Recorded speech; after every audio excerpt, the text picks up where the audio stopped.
Musidɓe tedduɓe rendaɓe gurdam wonɓe windere nde, guelgal gamaji salmini on no fewi juurima on. Hande ma en kaldo seeɗa mo hewani, kono kadi tawi ko seeɗa mo ganduɗa so tawi boni foof nani ma ɓeyditoro. Saabu mone men foof guilay min hooram kalowo koko waɗɗimi, mi anda kadi beele mi timmini gueɗal ngal kalanmi ngal ko Allah tan andi beele ngal timmi. Saabu neɗɗo foof mi sikkani sa mbarne wawi ngal timminde, woni hakkude neɗɗo e jiknaɗo muɗum, hol darde nde foti wawde darade e hakkude mum e jiknaɗo muɗum, ha teddugal timmugal wona hakkude moɗon taw ganduɗa yitere kutoya yitere ayiba wonata hakkude ma e jiknaɗo ma. Yeeso woni kadi ndaw ko fotani wonde, ndaw ko hanani.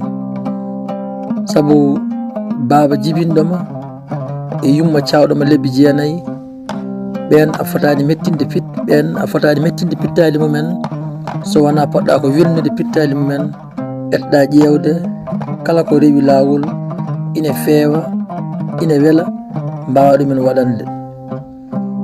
Mi heeɗima musidɗo goto omo yewta ko jewtiyanke, wiyamo wonde sagataɓe tato o wattiɓe nayo, ɓe jangganno ko université mo Cheikh Anta Diop mo Dakar, ɓe jooɓa jobdele mabɓe kamɓe foof. Tato heddiɓe mbi boni hen fof wi yahat rokka yummum totta yummum. Kanko keddiɗo o yummakko ko rutte jomum koko sanki. O wi kalis mbo yoɓa o no wayni hewde e ɓeɗo boni foof ina anni yiyade rokka hen yummum.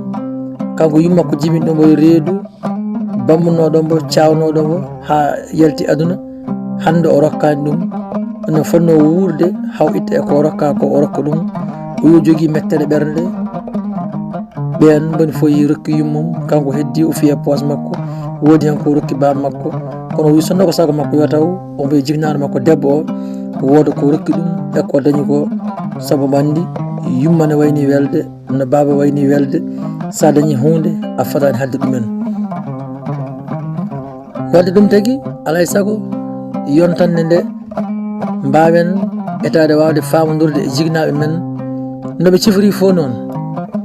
Tawno tanam Oumar Issa wi o wi hunde foof